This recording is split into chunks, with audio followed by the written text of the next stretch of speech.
Hi, and welcome to another edition of Race Stories with Billy and Sam. This is another hotel edition following our trip to Spain. So mostly you're about to hear trip to Spain stories.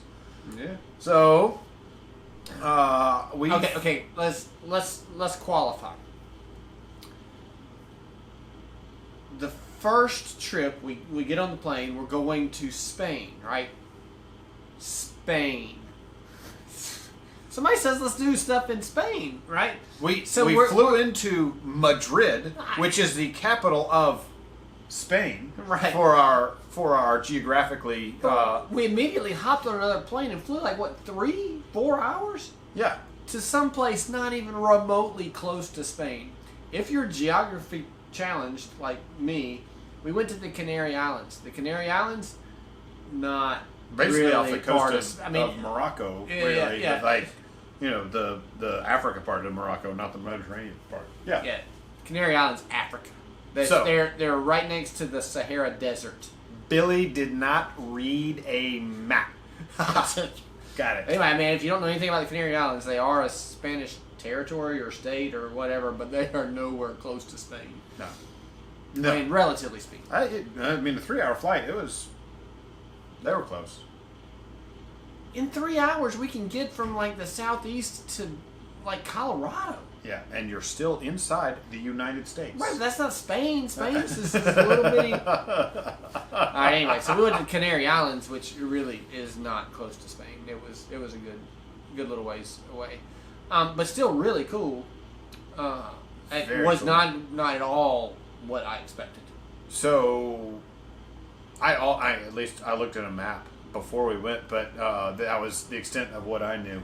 I did know that one of the Canary Islands was, they're volcanic islands, and one of them was erupting. Yeah, currently an active volcano. Luckily, so it was not ours. I knew that before we got there, but yeah, it was a surprise. So, desert island is, I feel like, how I would describe. Lanzarote is the preferred acronym from the Spanish people. That's the preferred pronunciation, not acronym. Sorry, man. Words. Okay. So preferred pronunciation from way we got it from Spanish people. The one British announcer that said the name said it Lanzarote, Maserati, but Lanzarote. So that's the way that I'm going to refer to it. It's going to keep being Lanzarote because he kept talking about Lanzarote over and over again. Yeah. While he was announcing the race. So nobody corrected him. I think we're good. Yeah, they did laugh at us at the airport when we first said Lanzarote or Land. I don't remember what we said, but the lady was like, "Where are you going?" And we showed her the thing, and she was like, "Oh, Lanzarote." Yeah. So we flew into Madrid and then took an Iberia flight, which is the Spanish national airline. It is also a discount airline. The bikes were not free. Yeah, it was more expensive for our bikes to go than it was for us to go. Is how that airline worked. So that's the lesson there. I'm not sure that I learned anything, but that was how we bikes don't fly free. Yeah, I don't know the Delta. I didn't see any Delta planes over there, so it must have been. There was Ryanair and it was other European airlines, but I don't. Maybe there was one Delta flight a day or something. Whatever it was, that's how it worked out for us. And it was fine. In the Madrid airport, the Iberia, if you want to do the Spanish pronunciation, Iberia airline terminal is 20 minutes away from the whole rest of the airport. I don't know how that airport was built. And when you get on the plane and you're taxiing to the runway, it's 10 or 15 minutes of taxiing all around to get to the runway where you take off. It was forever. Oh yeah. So I don't know why the airport was so spread out, but they said that the Iberia terminal, it's the Terminal 4, was recently, within the last 20 years, built, and it's the new terminal. It's still a cool airport. It was very pretty. Free shuttle to get from one terminal to the other. You hopped on it and you were on it for a while. Yeah. So flew over there. Billy somehow got a empty seat between he and Charlotte, both out and back on that trip. I, however, had people stacked next to me. I don't know why. Did you pay for the seat assignment? No. Yeah, we didn't pay for the seat assignment either, but yeah, whatever. It's just the way it worked out. That's how discounted it is. You paid an extra $7 to be able to choose your seat. Yeah. And that's how cheap I am. I didn't want to pay the $7 to choose my own seat. I don't care where I'm sitting. Yeah, it's a mess. But yeah, we get there, and Billy had booked it's the La Santa Club La Santa branded race, so he opted for Club La Santa. As it turns out, Club La Santa is a health club, and one of the healthy options that they choose is not to put air conditioning in their rooms. We get there and we go to our room. It's a little warm. Where's the air conditioner? Where is the air conditioner? Where's the air conditioner? And they're like, oh, it's no problem. We're going to get down into the 50s tonight. But it's like 90 in here right now. Yeah. It never cooled down. Oh, man. They did finally hook us up with a fan, which helped some, but it was not... The room was super clean. The club was really nice. It was a great resort. It's just if you're used to air conditioning, then you were disappointed. Culture shock. Um, So I had the living room. So I moved around, wound up outside at one point. The room had its own little courtyard. So I'd go out with my blanket and my pillow and try to sleep on the concrete, which was nice and cool at that point. But I don't have the back to sleep on concrete, so that didn't work out either.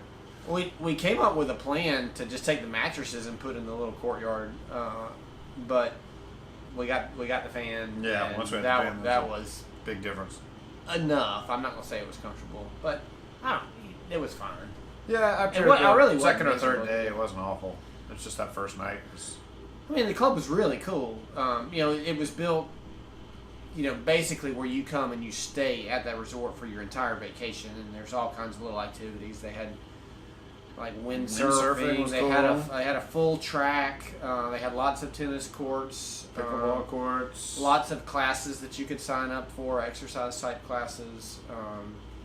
There was a beach, but it wasn't really like a sandy beach. We saw surfers out there, but it kind of ended into. It was rocks. I wouldn't say rocks that would hurt you surfing, but it was like rocks. Yeah. Right. This is a purely volcanic island. There is not, I'm going to say not a natural tree on the entire island. I think there were some native species, but they're like scrub brush or whatever. The only trees that we saw were like palm trees that clearly were imported. We drove through the national park. Which was just lava rocks. So the theme of the race is race on another planet. They have that right. It looks like Mars. There's just nothing there. You're driving through lava fields. It's cool. And it's not the lava like you think of like Hawaii or whatever with the lava that kind of drips down or whatever. This is like lava rock, like really porous, like rock, just everywhere. But yeah, really sharp, pointy, like the mountain exploded and this is just the detritus that's left. Yeah. Still cool. Beautiful in its own way. It's not, you don't think of it, it's not like a tropical island or whatever. Yeah, it's a desert island. Yeah. 6 inches of rain, so Charlotte couldn't sleep, and so she's looking up trivia on it. 6 inches of rain a year. Facts. And they actually do farming there, which it looks like it's all manual, tedious farming, but basically they made these like what look like home garden plots all throughout the whole place, and then on top of the garden plot is tiny pebble lava rock, and we thought that it was just like a landscape feature, kind of like what you would put pine straw out. Turns out that the rock itself absorbs moisture from the air, releases it into the ground, and that's how the plants grow. Oh, pretty cool. So we talked about the race in the race video. I don't know, do we have anything to add for that? No. In our race review, we talk about the race itself. That the race was nowhere near Club La Santa. You had to drive 45 minutes. 45 minutes. To get to the race venue. So that was kind of disappointing, but we did get to go to that national forest a number of times, so that was fun. Yeah, we explored a lot of that island, which was really cool. So, were I to do it again, I would not stay at La Santa. I'd stay where the race was, but I don't regret it because we got to see a lot of the island. And yeah, and Charlotte loved the food at the club. Yeah, I mean it was a buffet. For breakfast and dinner, lots of food options. And since it's a health club, there were lots of healthy food options. So I mean, they had a little bit of dessert type stuff too, but it was, it was like I said, you go there to stay the whole time. What do you call those donuts? So they had apparently all of Spain because I had them the entire trip, eating healthy. They were healthy donuts. They were chocolate coated, but like the hard chocolate, so not like we would think of a chocolate donut. So it was like a chocolate shell. Yeah, chocolate shell around. I would think it's like a cake, dipped cake, a cake donut dipped in chocolate that has the hard chocolate shell around it. Oh, that's a very popular thing in Spain because I had no trouble finding them the entire time I was there, and they were delicious every time. Anything else about Club La Santa? I mean, the race itself, super tough race, and they build it that way. I mean, we were exhausted when we got finished. We did spend the night there after we finished, didn't we? And then we got up the next day and went on a plane, headed back to Madrid. So we flew back to Madrid. Once again, Iberia, discount airline, water, snacks. All of those items are not complimentary or even really offered. You had to stop the flight attendant to get anything that you wanted to pay for. I mean, they basically ran from one end of the plane to the other. Man. Nobody wanted anything? Okay, our job's done. Yeah, and go sit. Yeah, that's exactly how that went. So I at least knew that going into the second flight or on the way home. But yeah, the way out, that was a surprise. little parched. So make sure you grab something from the airport to be able to take with you on the plane. Bring your own stuff. So we did the second round. So we went to Madrid and spent, I'm going to call it the week. The week there, or most of it. 3 or 4 days anyway. Yeah, exploring Madrid. And special memories there. We did the palace. We did the Columbus Day. Yeah. The parade. The parade. So Spain really likes Columbus Day. Yeah. I mean, he's a national hero. He's a national hero, and I think it's like their biggest national holiday. Yeah.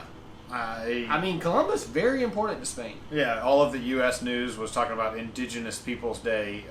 Spain was having none of that. Columbus Day. They have a huge military parade. We didn't know this prior to physically landing in Spain. But hey, if they're going to do a parade, let's go do a parade. Let's go check it out. And that was a cool parade.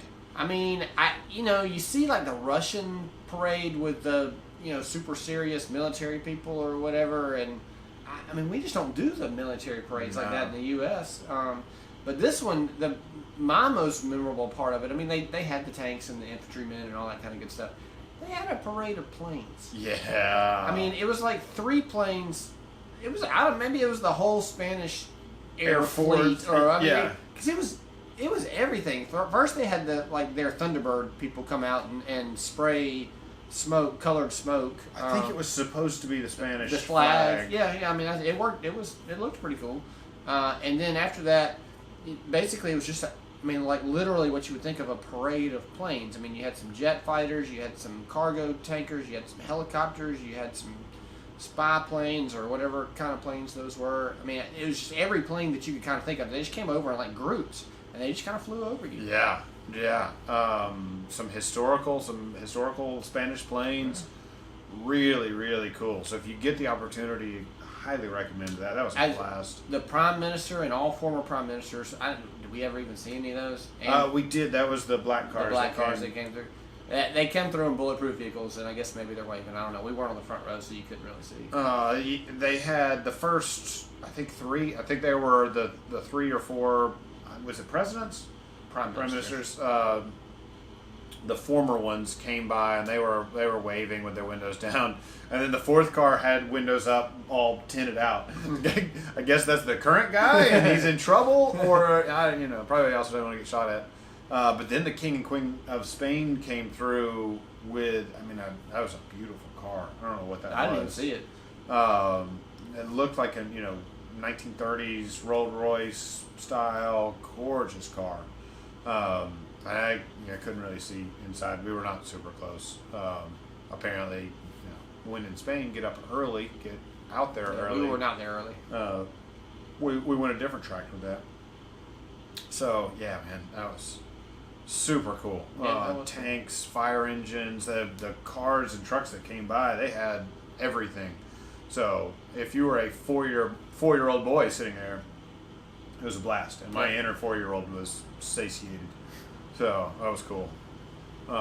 We came back later. I came back with the kids. You guys didn't go to the Natural History Museum. That's enough about that. Nah, don't waste your time. Went to the palace, the Royal Palace. Cool. We went and saw Spanish dancing. Flamingo dancing. Yeah. What else did we do? Yeah. So we're approximately a week away from this trip and have apparently already forgotten most of the details. Yeah. Well, the place we stayed was really cool. It was like Airbnb or whatever, and it was the entire floor of this building. So you kind of circled the courtyard, so you had a open air in the middle, and then kitchen, living room, and then you went down a hall, and then bedroom, and just kind of circled back around. So that was really a nice cool place. It had recently been remodeled and was in really good shape.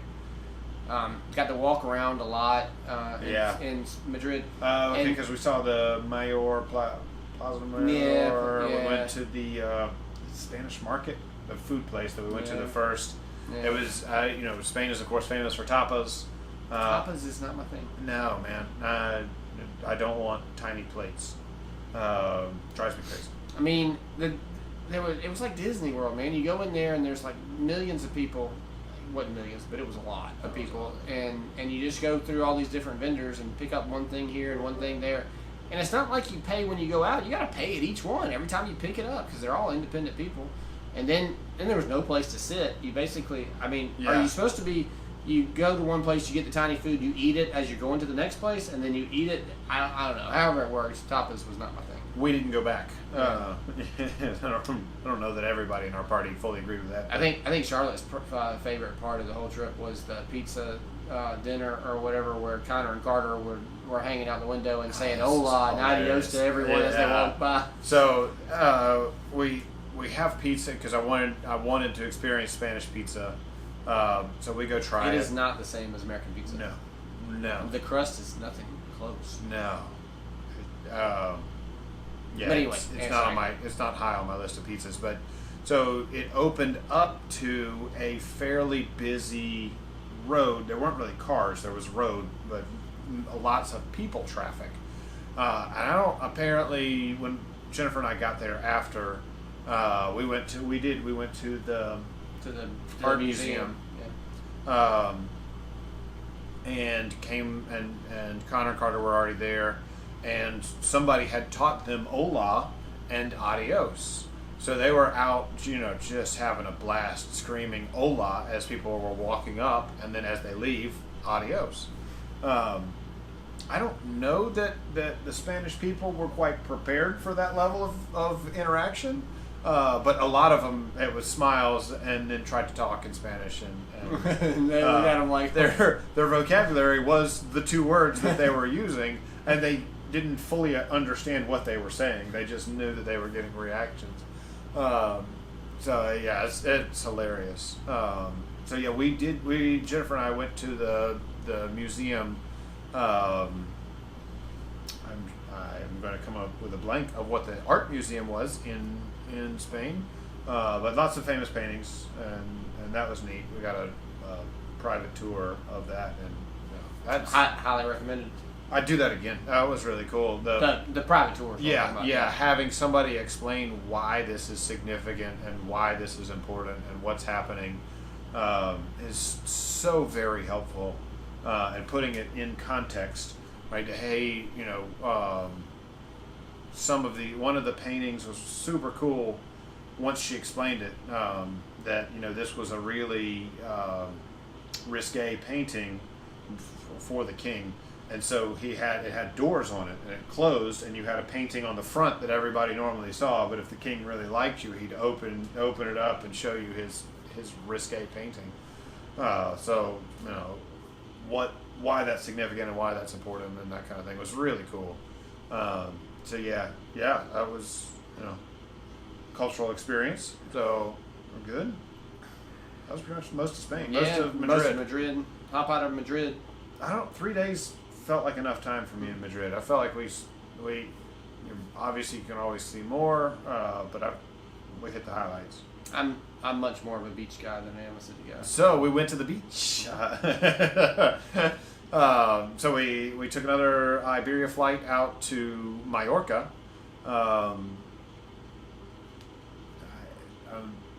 That thing is cool. It's more of what you would think of as a tropical island. Yeah.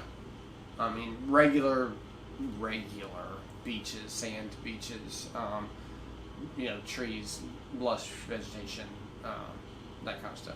That Lanzarote, anyway, however you say that, is pretty much Danish. That's where the Danish people go to vacation. Mm-hmm. You're going to have a lot of that, and so there's a lot of actually English being spoken, because I guess that's the common language or whatever. Mallorca, German. That's where all the Germans go to vacation, is Mallorca. So lots of German being spoken, and I guess maybe they cater to the Germans that way. So it was interesting. You had more German food there at the I'm going to call that resort that we stayed at. Yeah, similar. They had a buffet hotel. too. Less of a resort, more of a hotel of food buffet. Yeah, and I mean the buffet was nice, and there were lots of options. It was not as large as Club La Santa, and I would say not as good. No. Yeah. No. Less chocolate donuts, so it was very... They did have a lot more desserts, though. They did. And a lot more interesting desserts. But they were good, so that was... we did let's see, what did we do there? Did we tour anything, or was it pretty much just the race? No, the race was just right there outside of the hotel. The race course itself, the run was a 4-loop around pretty much where the hotel was, along the street right there, and then up the boardwalk, and then back, and you did all that 4 times. So that was kind of cool for spectators. Yeah. I mean, that you were right there, and for runners too, you were right there in, and Germans like to drink, and they like to yell. And so you just run by some Germans and smile, and, or maybe they did that first and then we smiled. I don't know, whatever it was. It was, you'd go by these groups of people, and they were having a blast. Oh man, and they stayed the entire time. Yeah. I mean, because we were not the first finishers. Other than the bike wreck, again, I guess we'll talk about that. But you have any stories that you want to talk about the race? So the CEO of Challenge racing there, we never got to see him. Yeah, but he was in the age group racers. Yeah, he was apparently in my age group. Oh yeah, that was what somebody told me. So I figured he'd be more in my age group. Well, I was going to look him up and see if we could find him. I wonder. Let's see if he beat him. Yeah. It was Europe, man. We didn't beat anybody. I don't know, man. We beat some people. No, so this is both races were fairly similar. It was the Irish. Did we talk about that in the race and the other one, my Irish joke? No, I don't know. So go ahead and tell it. So this was Lanzarote. I kept running into Irish people, or people from Ireland. Running into, as in talking to them. He didn't actually run into them. Yeah, I might have run into him too, right? But it's all the Irish guys on the side of the road. Yeah. Why are all the Irish guys on the side? So I come up and I see this lady's kit, and it's got Ireland on the back. Yeah, are you from Ireland too? Yeah. It's like, is there another potato famine or something? What's going on? Half of Ireland is over here. She did not find that funny. She did start running faster, though. She it encouraged her to finish well in front of me. I thought it was hilarious. So the next Irish guy, I was like, hey man, is this too soon to make potato famine jokes? And he's like, yeah, some people just can't take a joke. Your best one though is asking them if St. Patrick had driven them all out. Yeah, that was the guys on the bikes, and I just keep trying stuff and seeing what works. But I was proud of that. I asked if St. Patrick had driven all the Irish triathletes off the island. They thought that was funny. So I was getting somewhere. Sometimes you hit, sometimes you miss. Hey, you gotta swing. It's tragedy plus time equals comedy. You just don't know how long that time period is. So there were some Irish people at Welsh, lots of Welsh. But there were some Irish people too. So we were like, we saw some people last week, and they were like, oh, that was probably so and so. Yeah, because y'all all know each other. It's not that big of an island. That was funny. I kept, we see a bunch of Welsh people, and I tried the joke of, you don't have to just stick to the islands. There's races on the continent too. There weren't, because we had to go there for that one. But not that weekend. It was just hilarious that we were seeing people from one island on another island. Thought that was humorous. But no, let's talk about your wreck. I think we need to. All right, so dissect this. I'll kind of give you a backstory on this, I guess. So this the challenge race, the race we did in Mallorca, had age group starts. I mean, I don't really like age groups. I mean, once you go with a rolling start, you're not going to like age group starts. But anyway, what I did like, I guess, was that Sam started in front of me. I always like it when Sam starts in front of me, because there's no way I can lose, man. I mean, either I catch him and I'm ahead, or I never see him and it doesn't matter because he doesn't know how far behind I am. I mean, it sucks to be the first one to go out. Anyway, always. He goes out 6 minutes ahead of me, and I do the swim, and the swim was crazy stupid with no sighting buoys. I mean, basically you swam out the 0.6 miles and you swam back 0.6 miles, and the only time that you ever really saw anything was at the end and at the back. But whatever, got through it.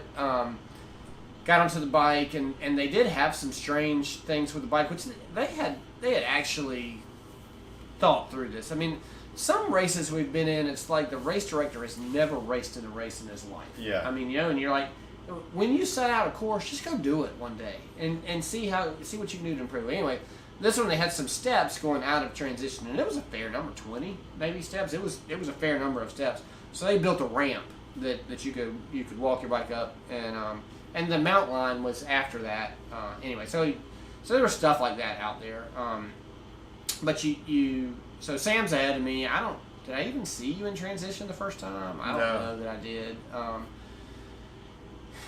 Get out of transition on the bike, and I'm headed out. And the one thing that I can do, this one had an out and back, and so I try when I have an out and back like that, I can kind of time it and see where Sam is and see how close I am to him. So that was at like, I don't know, mile 14, 12, 14. Yeah, pretty deep. But I think it's like mile 9.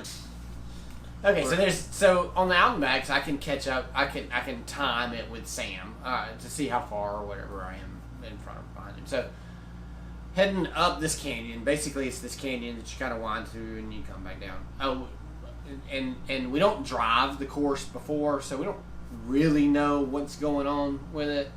But you go out, you do a U-turn, you come back. I can tell that I'm about 5 minutes behind Sam. That's pretty good for me because he started 6 minutes ahead of me, so I've made up a minute. Plus, he's always swims faster. So, so we finished that. I know I'm 5 minutes behind him. And I'm like, all right, well, maybe I can catch him on the second loop, and then we can run together and finish. whatever. There's no intra brother competition, and in the least, we're not at all trying to beat each other. I wasn't trying to beat him. I was just trying to catch up with him. So I'm trying to beat you every week, always. Well, you've been succeeding here recently. I got one race. I'm going to give that race this. The Lanzarote of the two races that we're talking about, you got me on that one. Yeah, but you got me on Mallorca. Well, you're giving it. You're spoiling it, man. You're spoiling it. I'm sorry. So, hang on. Anyway, so we're towards the very end of the first loop, steep downhill. On this road that I would call smooth. I think we've talked about it recently, and I'm pretty like the gravel or this pavement itself pretty smooth, and it goes into a curve that curves off to the right. And we've been coming down these mountains, and they've had some pretty hairpin turns, and so you didn't really want to go super fast. I mean, I hate the brakes, hate using the brakes, because every time you use the brakes, you're taking away energy that you've used somewhere else in the ride to get to that point. But I also don't want to go off the side of a mountain or the side as a rule. So I hate going to an ambulance more than I hate sometimes using the brakes. You have to use the brakes. So on this steep downhill, I'm braking, and for whatever reason, the rear brake locks up. I mean, clearly I'm putting too much pressure on it, but I know how to ride that bike, so I'm thinking it's the road surface in retrospect. At the time, I didn't know what was. Anyway, locks up, kind of starts sliding off to the right. Unlock, fine, and all this happens within a few seconds. Brake again, because I still need to slow down, slides to the right, and as it's sliding to the right, the bike is going to the right, and on the right is this railing. So in the U.S., it's like the silver W railing or whatever that you have on the side, like right before a bridge or on the side of a mountain or whatever, to keep you from falling off. Well, this was a wood railing, like a wood log railing, like a log on the top and logs holding it in. I mean, it wasn't a dangerous railing. It was there to keep you from falling off the side. But if you hit it, I'm getting closer to the railing.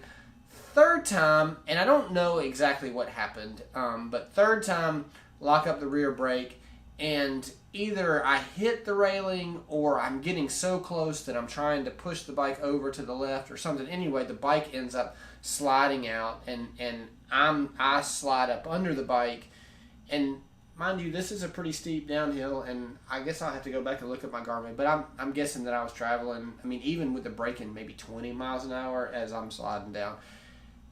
And so I slide down the road, and the bike, pops off of me, and it's going over there, and then I start to tumble, and, stuff, my goggles go everywhere, I'm in my visor or whatever, and I'm just kind of rolling.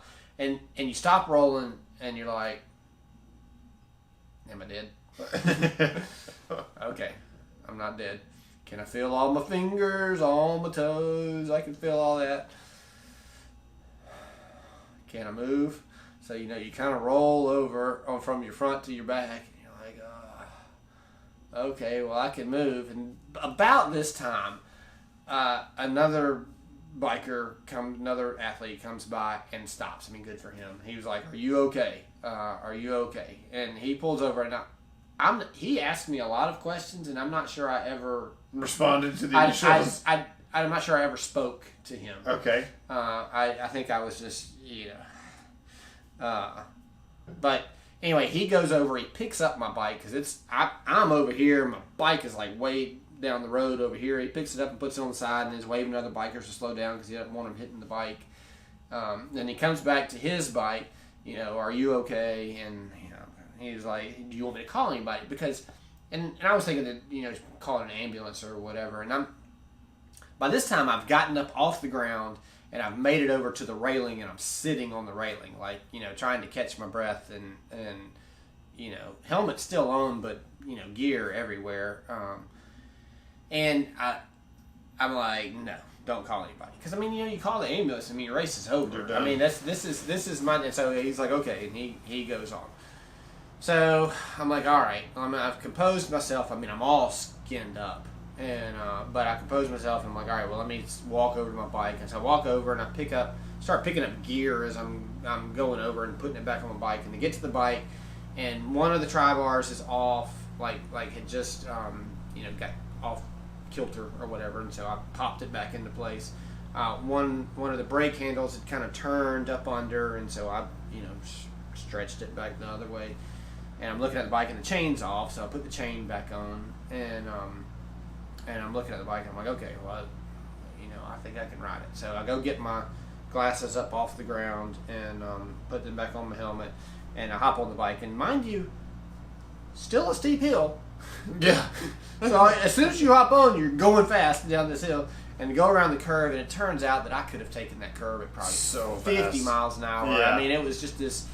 I mean, you couldn't see where it went, but it was this kind of gentle curve that just went down and a gentle curve back to the left. Yeah. I mean, there was a steeper curve to start the second loop, but that was way the heck down there. Yeah. And it's a blind. This where he's talking about is kind of a blind S turn, and not having driven the course, we don't know what's at the end of that. So I had slowed down too, in it and come back out, and it's this nice continuing down and then back up and all perfectly straight. Oh yes, yeah. Second time you come around, it's awesome. First time, not so much.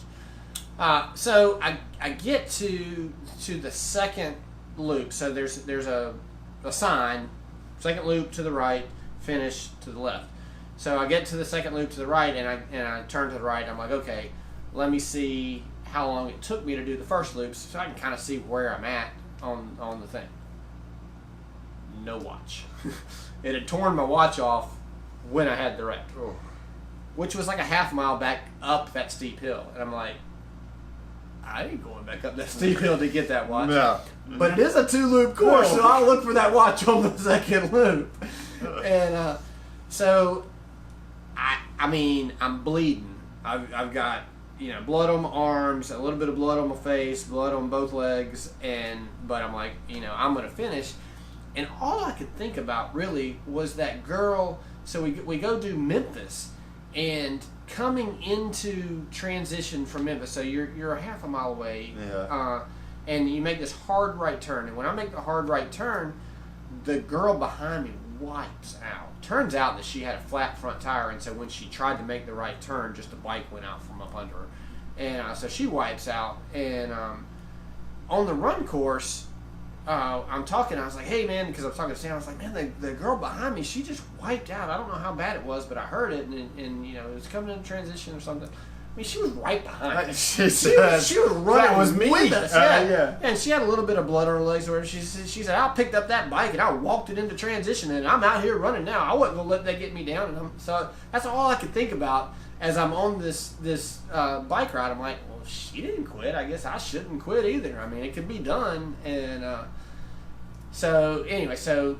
doing the second loop, we get to the same out and back. But mind you, I don't have my watch, so I have no idea how fast I'm going, no idea how far I've gone. Yeah. And they didn't really mark. I mean, the course was marked every 10K, so I mean, it wasn't like I had a really good idea of where I was on the course. I mean, you knew every 10K where you were going, but so we go up the out and back, and I mean, I know it's an out and back, but I'm not exactly sure how far it is out and back just from memory. And so I'm like, all right, well, I guess the further I get up here, the closer I am to Sam, as long as I don't pass him. And I don't pass him, I don't pass him, I don't pass him. Finally, I pass him, and I'm like, oh, okay, well, that's pretty cool. Let me see how far I am from the turnaround. Well, I pass him, and I turn the curve, and the turnaround's right there. And I'm like, I've almost caught him. He just spent like 5 minutes telling you this story, and I'm pretty sure it probably took a similar amount of time, and he still catches me. That's 11 minutes because he was already 6 minutes behind to start with. So I'm not bitter at all. It was pure adrenaline, but this time I wanted to catch him because in Europe they make you race with your race number, and my race number felt funny on my back. It felt like it was about to come off. But I wasn't fixing to stop and check that thing. I wanted Sam to be able to tell me what was going on with my race number behind me. So I get up and I go around. So this gives me at least a little bit of motivation. I'm like, okay, well, I'm doing all right. I almost caught Sam. But I must have been really close to you at that halfway point. I never saw you. So it must have, because I mean, there's no way I could have made up 10 minutes in that short of a time. No, you had to be. So I had to be pretty close. Anyway, so I get up to him and he's like, "Hey, how's it going, man? Yeah, had a bike wreck." And so he slows down and does like a 360 around me or whatever, and he's like, "You did have a bike rig." I mean, he looked tough. There's scratches, but it's all skin. The tri-suit looks perfectly fine. The bike doesn't show anything that I can see. And I'm gonna tell you, Billy took the brunt of that. This is the first race that I wore gloves in like 30 races.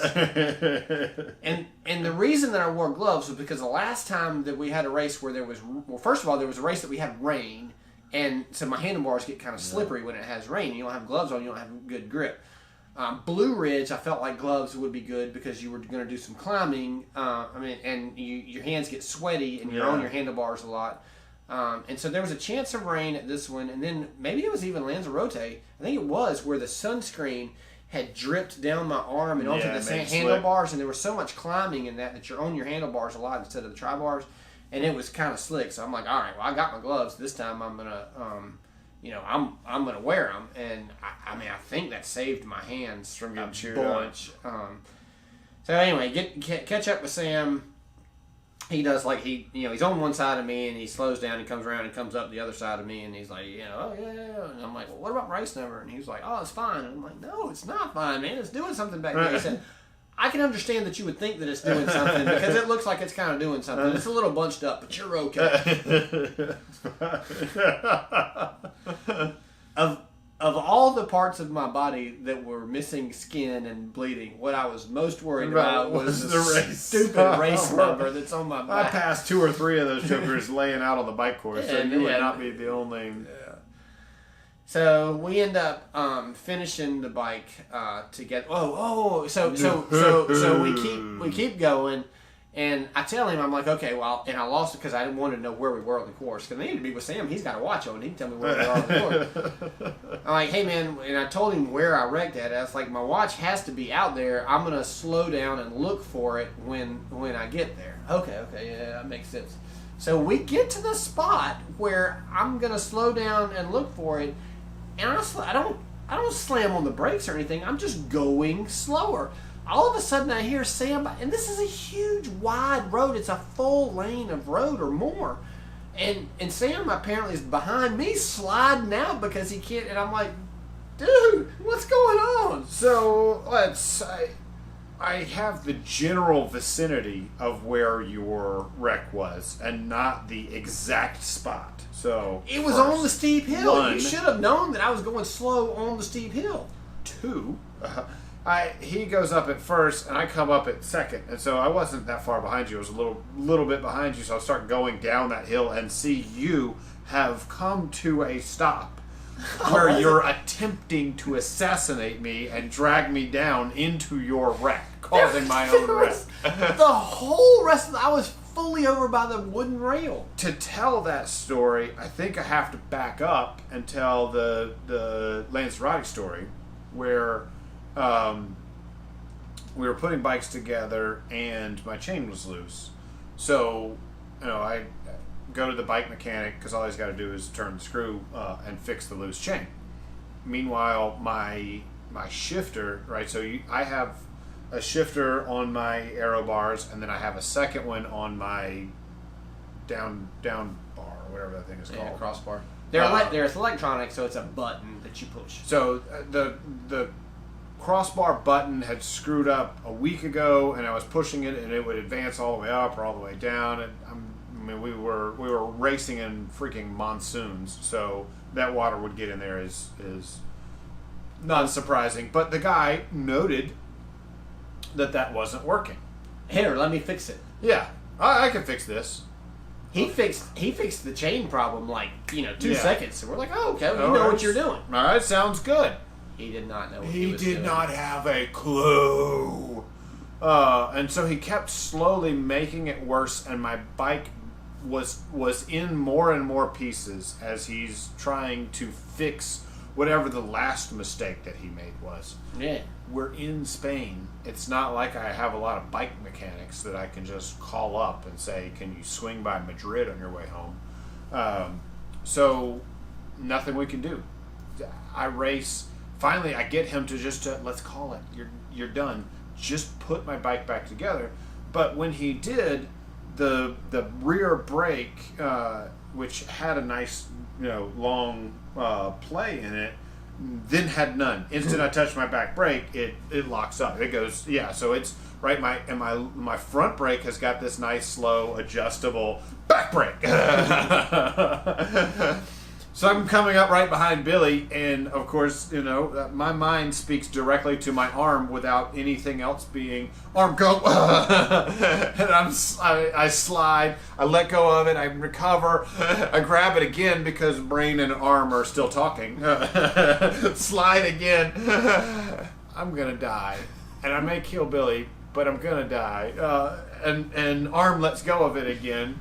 And I make it through that corner and go on. All right, man, I'll see you transition.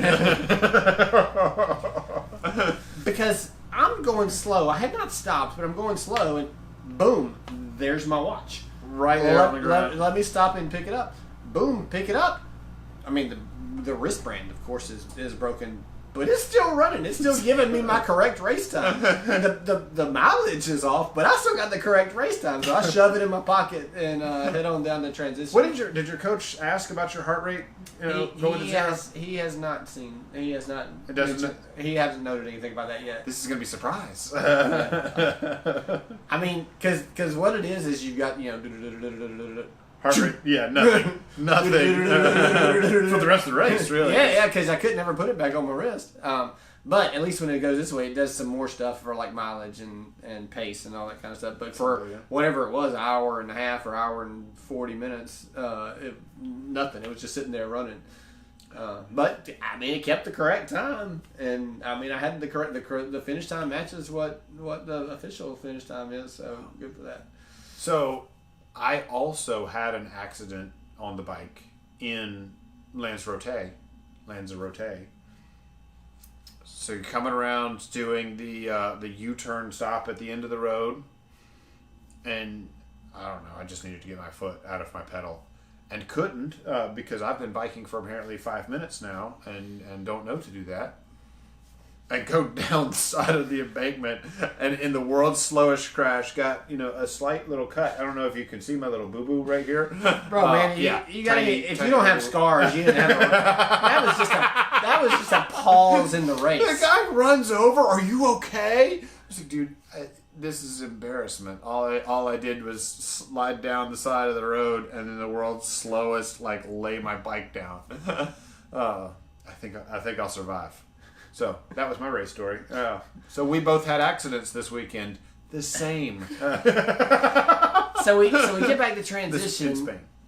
And the Charlotte's there, and Sam's family is there, and so I'm walking up, and I'm bloody. So I'm just walking up because you get off your bike and you walk in your bike towards transition, and they're right there taking pictures. I'm okay. And they're talking about, so it had rained a little bit, and so that ramp that we went up coming out, and you could ramp going down, they were like, take the stairs, pick up your bike, take the stairs, go down the ramp. I'm okay.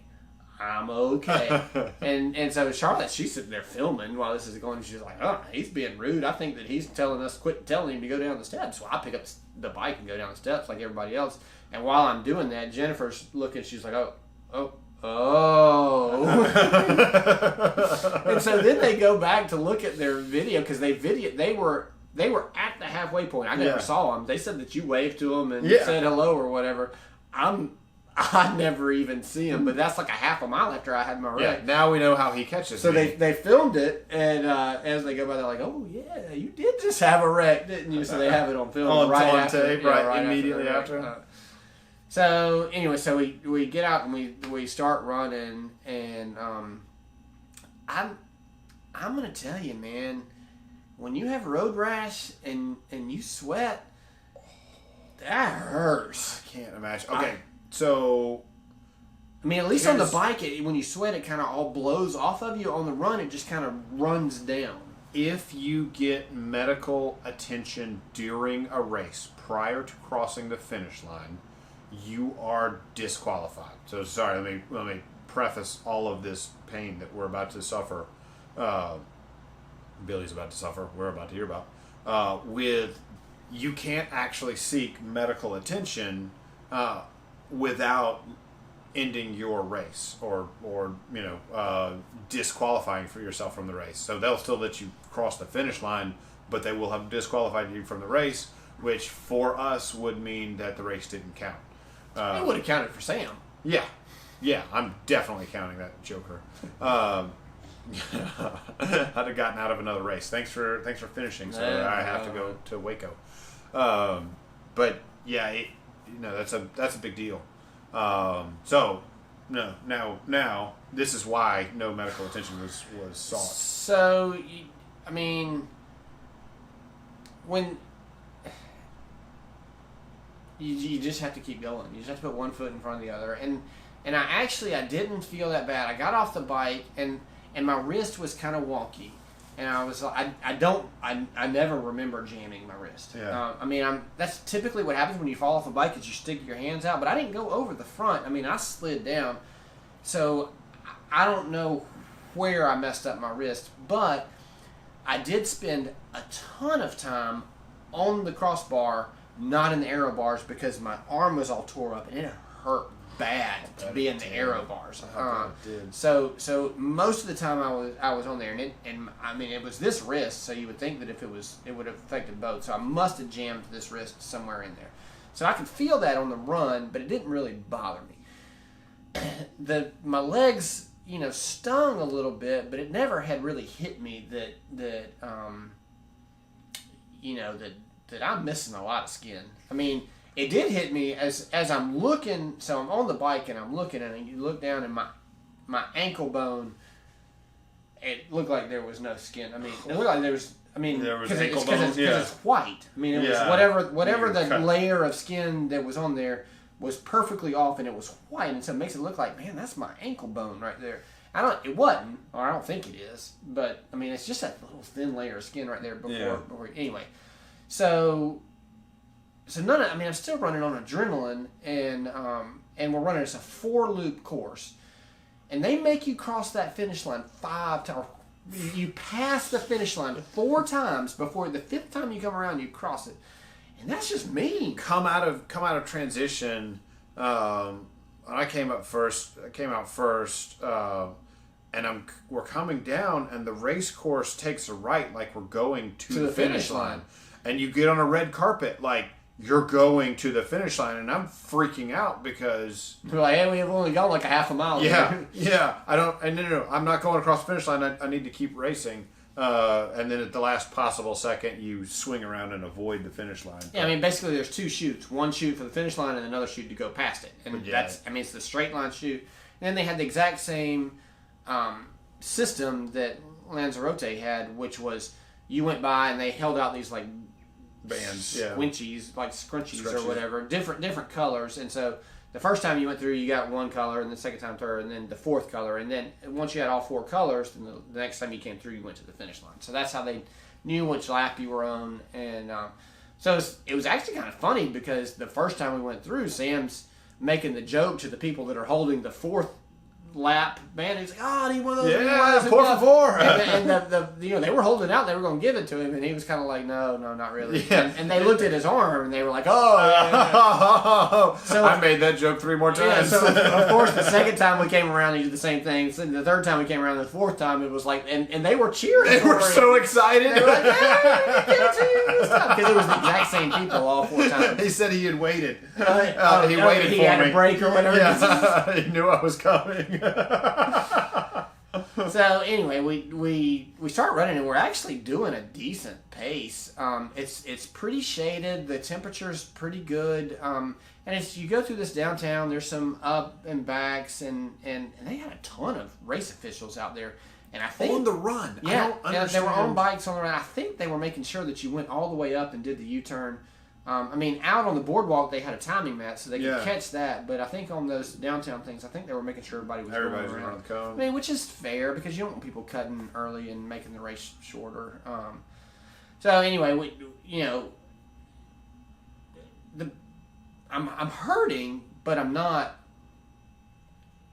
in intense pain. Okay. Until we get to the 4th lap, and we're Is it the fourth? It may have been the third lap. Anyway, whatever it was, and now I'm really sweating, and it's just burning as it goes down. And I mean, it's all I can do to just be like, I got to get through this. And then on the fourth lap, we find the Spanish guy, Javier. Javier was awesome. And Javier really thinks that we helped him finish the race, and that's actually not really the case. He helped us finish the race. We told him that he helped us finish the race, and we really appreciate it. Yeah, he wouldn't believe it for a second. So he's on the run course. If you can just find somebody that's running your pace and you can talk with them, it just makes you drive them a little bit more, and they drive you a little bit more, because I mean, we're doing a run-walk cadence or whatever, and when you're talking to somebody, you just tend to run more and walk less. I mean, that's just how it goes. Absolutely. Because you start thinking about something else besides your body hurting. The pain. And so he spoke really good English, and so we got to talking to him, and we did these things, and ended up crossing the finish line with him. Yeah. Sort of together. I messed that up. And he, you were trying to get the race announcer to say something. But he was in Sam's age group, and so our common thing is, oh man, all you got to do is beat us, and you can say that you beat the world record holders, right? Yeah, and I was a spot, right? Yeah, and he was in his age group. Yeah. So all he had to do was finish one step ahead of Sam, and he was in. I mean, that's one spot in that he's because with a rolling start, you don't know exactly where people started. Maybe you started a few minutes before or a few minutes after, but in an age group start, everybody started together. So that was the thing. So. Anyway, finished the race, and they have no medical tent. Oh man! Yeah. And in fact, they were tending to a lady in a wheelchair right there at the finish line, and it was this like little narrow chute. And I pull over, and I'm like, hey, can I get some bandages and stuff? And so they're looking at me, and they're fixing to dress me, and I'm like, no, don't dress me. I want to be able to bathe. I'm trying to explain all this in Spanish. Yeah, our Spanish is limited to restaurant Spanish and job site asking for the jefe, who is the one who speaks English in general. I tried that the other day, by the way. Yeah. The jefe did not speak English. Oh, no. So we had to go get the other guy who did speak English. The jefe's translator. Yeah. So anyway, once they figured out what I wanted, and they felt like my plan was really good, was to go bathe and then put the bandages on. They gave me anything that I wanted. And she even sprayed like antibacterial stuff on all the gauze stuff and put it back in the packaging, so that all I had to do was just open the packaging, put it on, wrap it up, and which is what I did. I ended up going back, taking a shower, which didn't hurt as much as you would think. Soap. It was all right. Yeah, the soap. Yeah. I mean, it wasn't salty soap. It's just so. So, European races.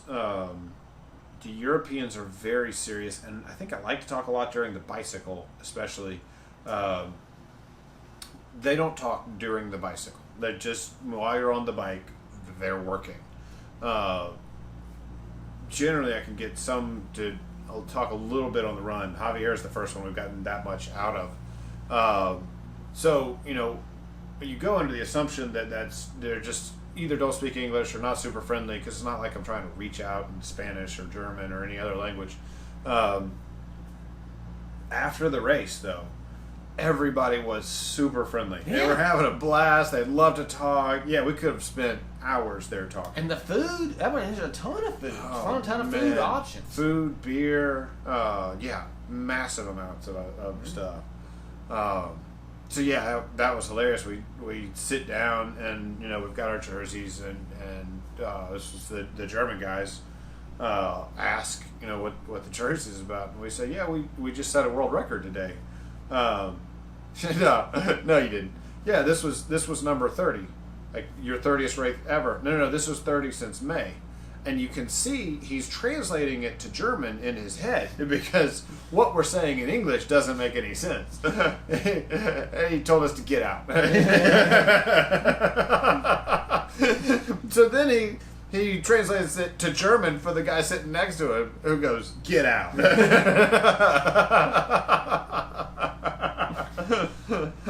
Yeah, so they were a blast, and the Irish guys that were on that bench right before we came in, same deal or whatever. I mean, especially after a race like that, because they're like, oh my God, it's going to take me a month to recover from this or whatever. And it's like, oh, you fixing to fly back to the States and do 2 races next weekend? Yeah. Yes, we are. Yeah.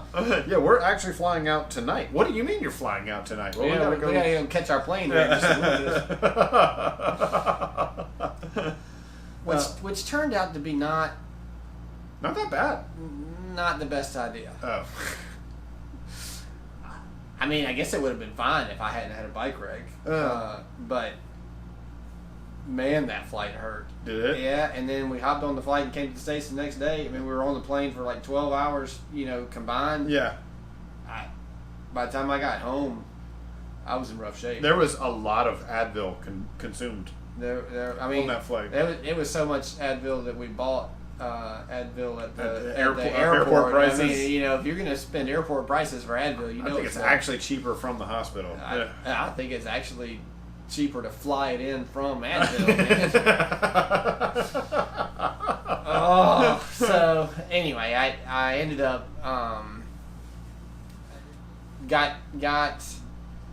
went to the doctor to check out the wrist to make sure it wasn't broken. It was not broken. It's just jammed. So I got a splint for it to keep it, kind of help it heal. And the doctor, told me this. I had some spray that I could put on my stuff, and he said you can either, spray it and let it scab over, or you can spray it and keep it bandaged up. Either way, it'll be fine. Didn't really go into how to cure road rash or whatever. Took the bike into the bike shop because it just needed to be checked out. Clearly, yeah. Which amazingly, the bike is not trashed. Yeah. I mean, it has a little scrape on the front, and it's ground on the road, and so some of the bike ground off. A little place on the handlebars and a little place on the back. That's it. I mean, I can't. I sacrificed my body for the bike. That's right. I guess grows back. Right, carbon fiber doesn't. So anyway, I took it into the bike shop and dropped it off and told him what all I wanted to check out. And then I leave, and then I'm like, that's the guy I should ask about road rash. Yeah. And so I call him up and I was like, hey man, I meant to ask you, you probably know if you have any tips on road rash. As a matter of fact, I do. And he said, you need to swing back by here and come pick up this stuff that I have. And I was like, all right. So I went and swung back by there, and he had this stuff. It's called, I'm pretty sure it's Tegraderm. It's a 3M product, Tegraderm. And it's, in fact, I have some of it. Sorry, didn't have the props ready. But comes in different sizes. It's so this is a big one. They also have a longer one. You've got smaller or even small.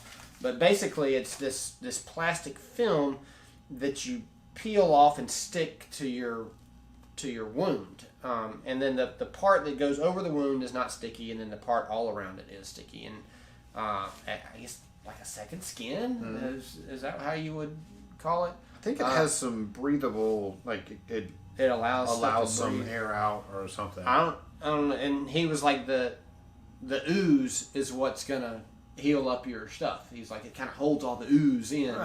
He's like, every once in a while it'll slip out and go down your leg or your arm or whatever. But the ooze is what keeps it. And man, I'm gonna tell you.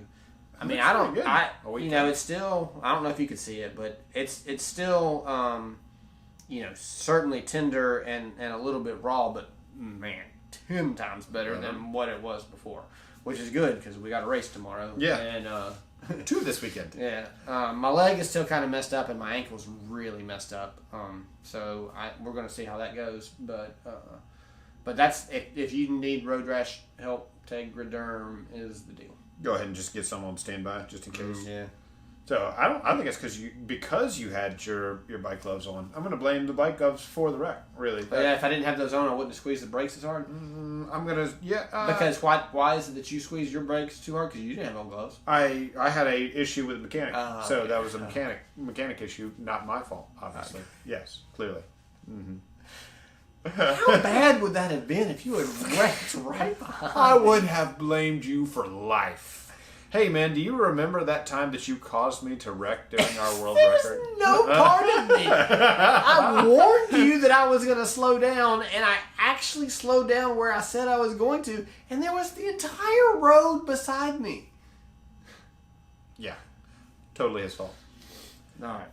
So, Hop on the plane to come home hurting bad the whole time on the plane. And it's a long flight home. We flew to JFK. I got out and flew to JFK to Atlanta. Oh, it was tough. I was ready to be home. Everything was hurting. yeah, I was stiff from this. I was, I don't have bike rack stories, but I was also stiff, and more stiff than usual after this. Because every other flight that we've got on after a race has been domestic. So you're not flying the 12 hours or whatever. It was 2 hours to Madrid, and then from Madrid to JFK it was 8 hours or whatever, and JFK to Atlanta a couple hours. So that's where I'm getting my 12 hours. Yeah. So not constant 12 hours, but over a long, less than 24-hour period, 12 hours of flying. And it just made us. I had even air relaxed during the middle of all of that, which helped a lot, but still made me stiff. So, got a massage on Tuesday, which getting a massage with road rash is quite tricky and painful, but man, it helped. I bet so. You got any other stories? Oh, I think I'm covered on stories. Yeah. So you have to check out our stories from this weekend. We've got a double, and I'm hurt, so we'll see how that goes. Yeah. Hey, let's see if I can use that to beat Billy. So either I win or he hurts. So I think this is a win-win for me. hey, way to go! Just give him a good slap on the old cheek. Just keep going until he's double over in pain, and then keep running. That's how is it? My tri-suit didn't even get torn up. It's really impressive. How can you slide on the ground like that and your tri-suit not even get torn up? Yeah, I think you were trying for like a Tony Hawk skater move with just leg instead of skateboard. All right, stay tuned for our next installment where we discuss North Carolina and Waco. All right, thanks for watching, guys.